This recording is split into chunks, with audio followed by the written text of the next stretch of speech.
Hello there everyone, it's Lydia here and I'm so glad that you've joined me today.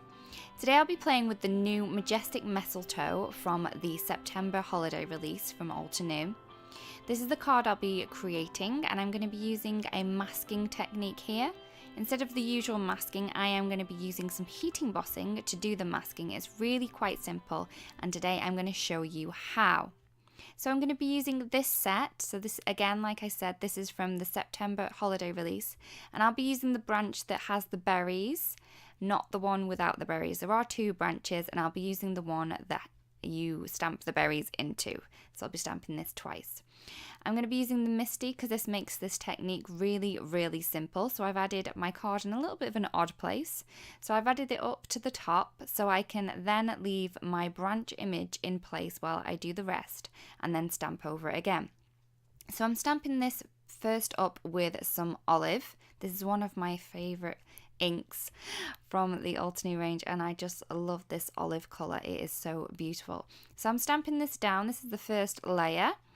And then I am going to add on the second layer. I'm leaving this branch exactly where it is because I want to be able to stamp over again and have that in the same place. But it is overlapping my card at that little bit there. So I've just added a little bit of painter's tape there just so I don't stamp onto my card where I don't want to.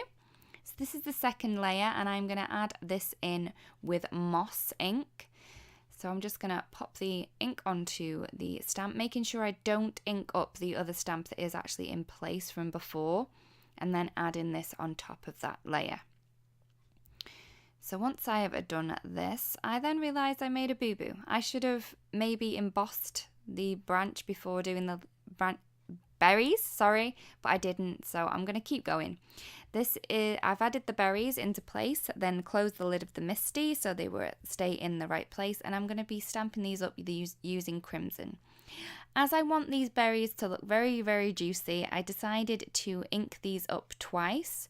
So I've done a double stamping of the crimson, so I'm going to be doing that now, just to make them super juicy and look like they're really nice and shiny. Not that you want to eat them, because I think these might be poisonous. So I just wanted them to look really quite juicy. I'm going to clean this off and then I'm going to add in the shadow layer to the berries. So the berries have a simple shadow line, which is really quite easy to line up. You just need to wiggle it round to make sure that it's nicely in place and then close the lid of the Misty. And this will pick them up if they're not as powdered at the back of mine like mine were, but I did close it again and they were in the right place, so I'm not going to worry too much about that one. I'm then going to ink these shadows up with velvet and pop these into place.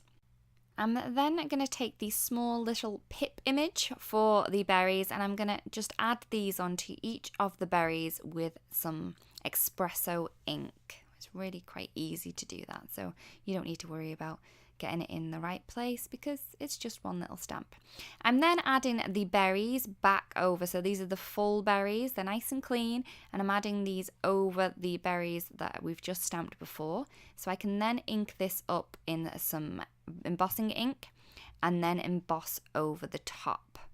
Like I said before, I maybe should have done the embossing on the branch first and then stamped the berries so I didn't have to put the berries back into place, but it worked out alright, so again, I'm not worrying about it. As you can see, I don't really worry about a lot of things. So I'm just going to double ink that up because I do like a lot of embossing ink once I'm doing this technique to make sure that the embossing powder does stay in all over the berries, so I'm not going to be messing them up when I stamp over these again, which you will see later. So I'm using some crystal clear from Alter New and I'm just going to add that to my berries, tap off the excess and heat set the berries. So once these are all nice and set, they give a really beautiful glossy finish. I'm going to then remove the berry image from the Misty, pop the card layer back into the first position that I had it, right up to the top, and then I'm going to be doing the same with this. So I am embossing using some embossing ink onto the branch, popping this down, and then I am going to be adding some embossing powder onto this and then heat setting it. Because I'm using clear embossing powder, it's going to make the images underneath a little bit bolder and brighter, but it's also going to do the purpose that I wanted it to do, is act even as a resist. So it's going to resist the ink that I stamp on top of this, so I don't need to cut out any of those fiddly little branches, because to be fair, I probably wouldn't have done stamped out masked out them branches, because they would have taken a lot of time. So instead, doing it this way means I don't have to cut out any masks at all. The heat embossing will resist the ink that I'm about to place on top of it right now. So I'm using the same branch. I've popped it into position for the second time. I'm inking it this time with a parrot. I wanted this branch to be a little bit lighter than the one in the foreground, so that's why I'm using the parrot this time. There is another layer of leaves that you can add to this image if you wanted to. I think it gives it more of a classier look if you do use the other leaves, but I wanted more of a fun look here, and I think just using this branch with the shading gives a more fun look than with the extra set of leaves. I hope that makes sense. So I'm going to add in the shading for this layer, and I'm going to be using olive. So this is the darker shade to the parrot. I'm going to ink it up with the olive and then pop this back down into position.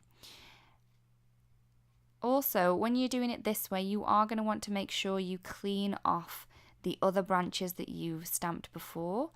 On the embossing, it will gather ink, so you're going to want to take a little bit of tissue, just clean off that ink so it doesn't smudge anywhere else. So after I've done the shadow, I'm then going to ink up this branch with the embossing ink and then heat set it in clear. This is how I should have done the first branch, so I could then move it out of the way and then do the berries, but I didn't. So I would suggest doing it this way first rather than the way I did it the first way, but it depends on whichever way you find easiest, I suppose. Everyone finds different ways easier, and that's the way to go. Crafting should be fun, so let's not make it difficult. I'm then going to just pop in the shadow. I want these berries to be white, so I'm going to pop in the shadow without the berries. I've done this in buttercream, and then added in the little pips with the espresso ink, and I'm now adding the berries on top. So these are the full berry images. So this is when I emboss this in clear. When I ink over it, it's going to resist the ink, so the berries will in fact then look white. So I haven't done any white stamping on this.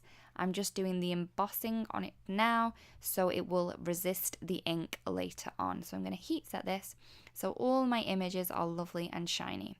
So here's the ink resist technique now, as well as the masking that we've done before. So I'm using some sapphire ink just to ink the top of the card. I do love a little bit of an ombre effect when I'm doing this kind of inking. You could do it with many ink colours if you wanted to, but I chose just to use one, which was the sapphire. I'm just going to add a little bit of white pigment spray just to act as some snowdrops. You could do it, you could add some water if you wanted to do it that way, but I had some of this spray hanging around for years, so I've decided to use it.